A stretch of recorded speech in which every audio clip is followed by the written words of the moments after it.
ဒါလေးကိုစချုပ်တော့မယ်နော်သူနဲ့ချီတူတာလေးကိုရင်တက်မယ်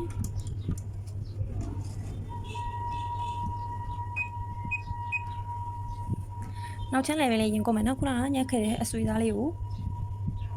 ဒီလိုလေးခောက်လိုက်မယ်အလှဘက်ကနေဒီလိုခောက်လိုက်မယ်ခောက်ပြီးသူ့ကိုချီချဲနဲ့တကြောင်နေမယ်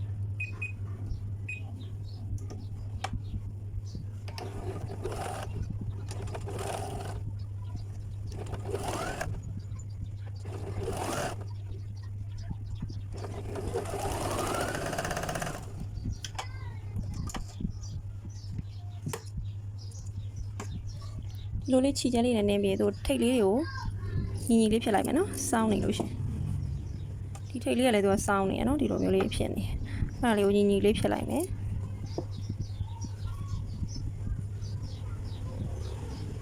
ပြီးဒီမှာနောက်ချမ်း level လေးကိုယူလိုက်မယ်နော်ဒါနောက်ချမ်း level လေးသူ့အလှဘက်ကိုလန်ထားမယ်နော်အလှဘက်ကိုလန်ပြီးတော့ဒီမှာဒီတိုင်းလေးတက်သွားမယ်လေးစိတ်စာလေးပေါ့နော်ချီကိုပုံမှန်နေထားပြန်ထားလိုက်မယ်နော်ချီကျန်းနဲ့မတုံးတော့ဒီခါကျတော့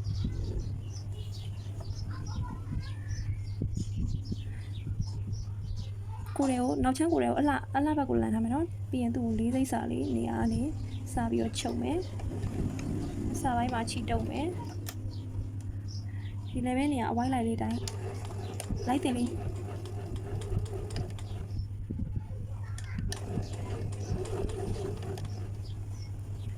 လိုက်တယ်လေးချုပ်သွားမယ်နော်ဒီလိုလေး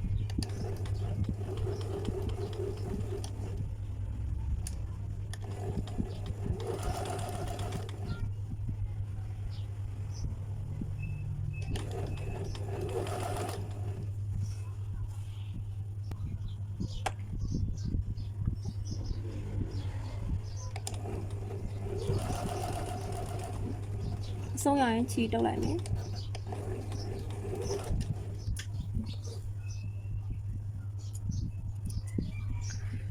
ချီတုပ်ပြီးဒီမှာဒီဘေးမှာပုံနေတဲ့ဟာလေးကိုဖြတ်ထုတ်လိုက်မယ်နော်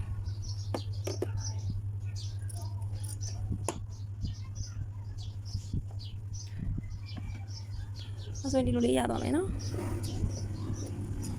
ပြီးရင်သူ့ကိုဒီချုပ်စာလေးတွေကိုတေးသေးလေးဖြစ်အောင်ပြန်ညှက်မယ်ဒီနေရာလေးနော်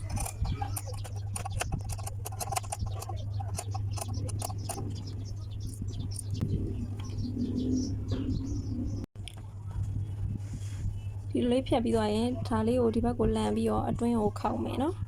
အတွင်းကိုခောက်ပြီးသူ့ကိုဒီကြားလေးရဲ့အတိုင်းနင်းသွားမယ်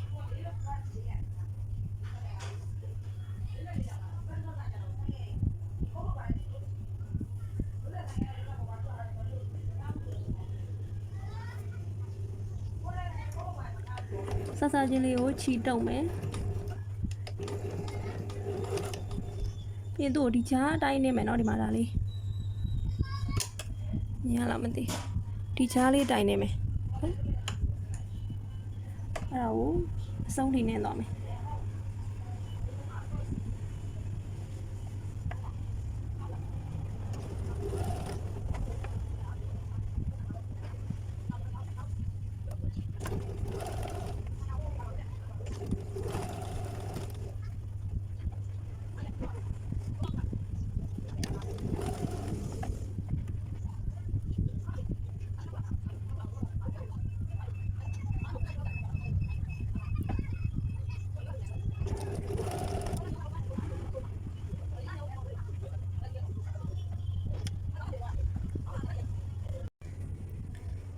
ခုလေပင်ရှေ့ချမ်းလေးကိုကွတ်စာတက်မယ်နော်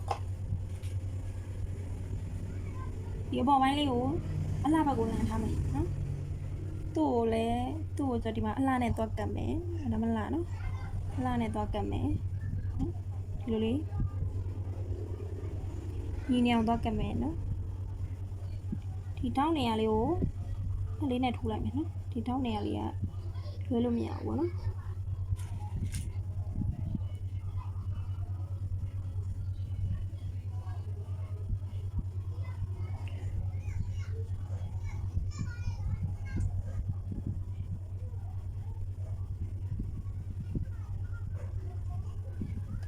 သူ့လေးစိတ်စာလေးချုပ်မယ်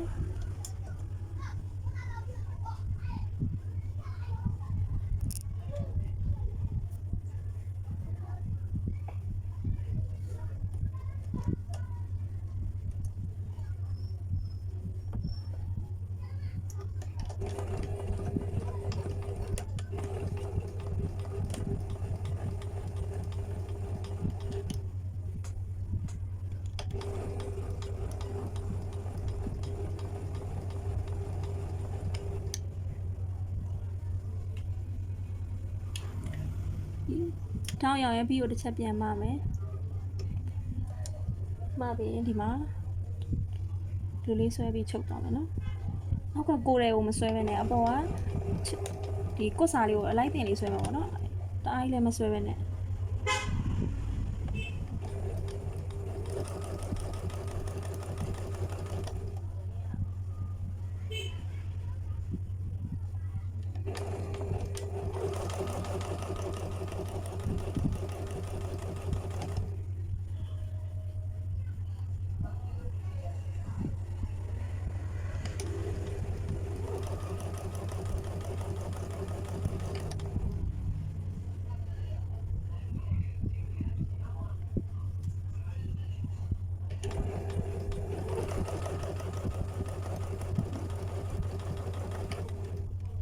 ပြင်ပြီးတစ်ခါပြန်မမယ်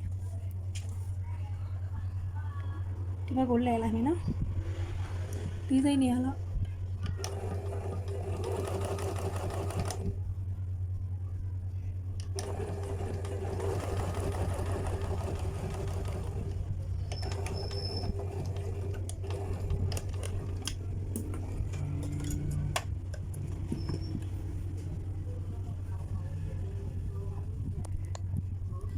ဒီလိုလေးဖြစ်သွားပြီနော်အဲ့ဒါကိုသူ့ရဲ့ချုပ်စာလေးတွေကိုဒီလိုလေးကကြီးလေးနဲ့အဆောင်လေးတွေလိုက်ညက်မယ်နော်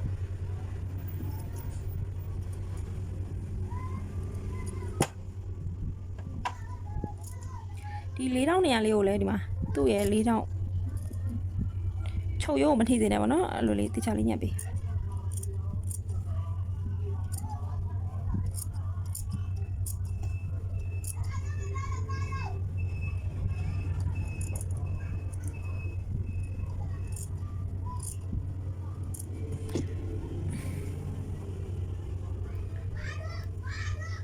အဲ့လိုလေးညက်ပြီးရင်ဒီမှာဒါလေးကိုဒီဘက်ကိုလန့်ပြီးတော့တစ်ခါပြန်ချုပ်မယ်နော်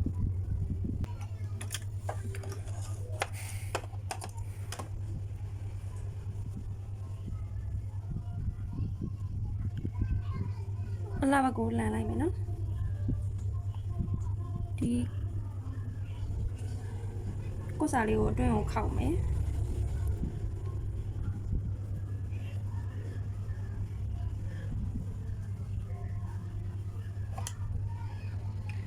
ဒါလေးကိုမီးဘူးလေးနဲ့ပြချာကတ်မယ်နော်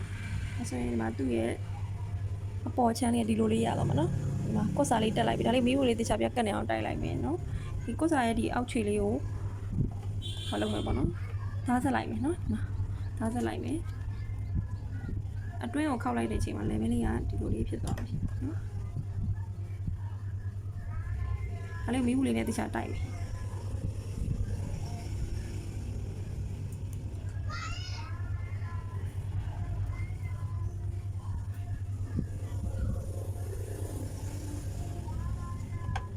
ပြီးရင်ဒီရှေ့ချမ်းကို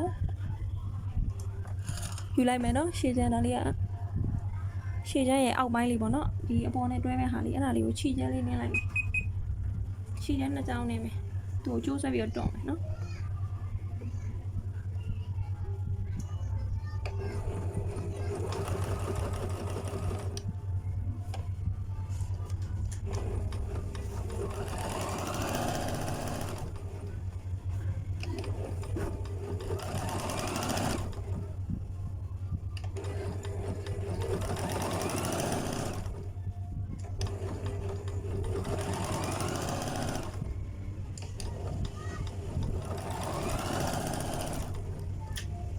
သူနောက်ဆုံးမှချိမတော့ဘူးเนาะအစမှလည်းချိမတော့ဘူးပြင်နောက်တစ်ချောင်းထပ်နေမယ်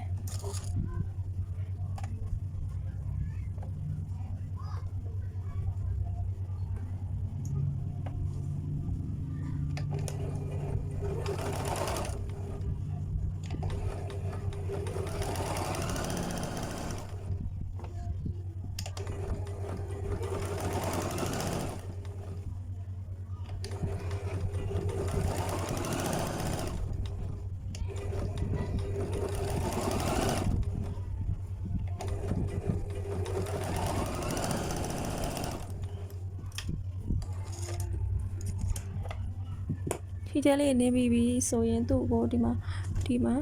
တွန့်မယ်ပေါ့နော်တွန့်ဖို့အတွက် အပေါ်နှစ်ကျိုးဖြစ်ဖြစ်အောက်နှစ်ကျိုးဖြစ်ဖြစ်ယူမယ်နော်ဒီချုပ်ထားတဲ့ဟာအောင်မှ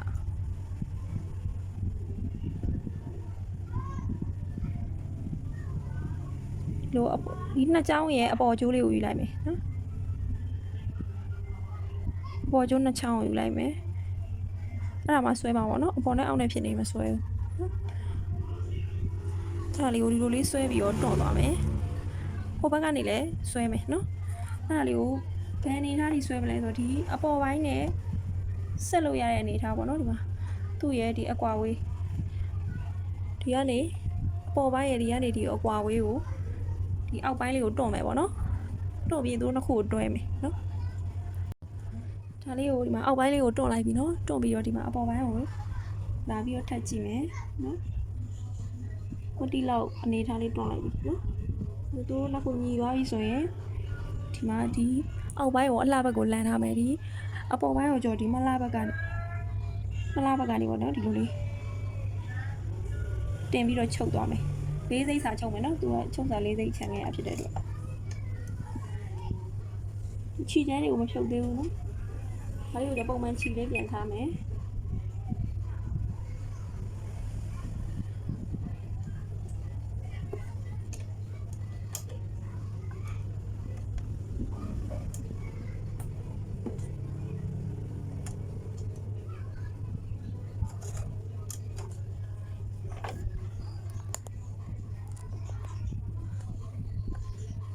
အောက်ပိုင်းကိုအရင်တင်မယ်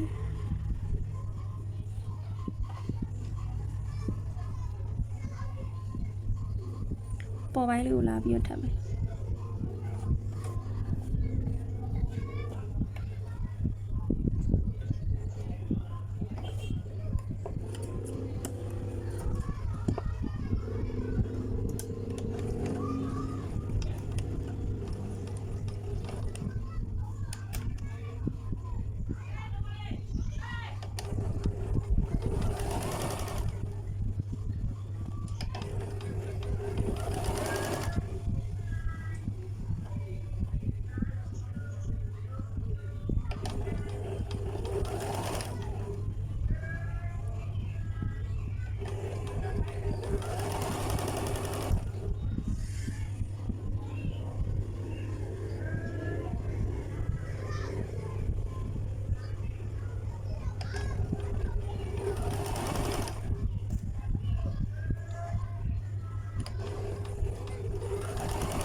ဒီလိုလေးရသွားပြီနော်